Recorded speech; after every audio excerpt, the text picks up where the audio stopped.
கோடைக்காலம் வெப்பம் காரணமாக உண்டாகும் நோய்களை குணமாக்க இந்த வீட்டு வைத்தியத்தை பின்பற்றுங்கள். கோடைக்காலம் தொடங்கிய பின் மக்கள் சந்திக்கும் மிகப்பெரிய பிரச்சனை சரும நோய்கள், நீர்க்கடுப்பு, சோர்வு. அதிகமான வேர்வை வெளியேறுவதால் சிலருக்கு நீர்ச்சத்து குறைபாடு ஏற்படும். உடலை நீரேற்றமாக வைத்திருக்காவிட்டால் அதனாலும் பாதிப்புகள் ஏற்படலாம்.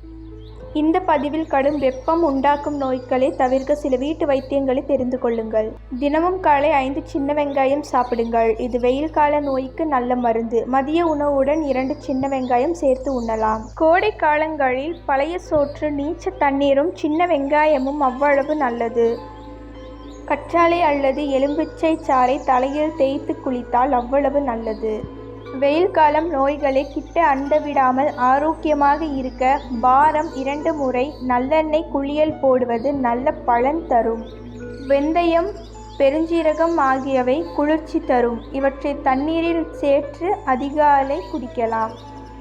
நீங்கள் வெயிலில் வெளியே செல்கிறீர்கள் என்றால் நீர்ப்பற்றாக்குறை ஏற்பட்டு நீர் இழப்பு காரணம் ஆய்விடும். அதனால் வெளியே செல்லும் போது தண்ணீர் கொண்டு போக மறக்க வேண்டாம்.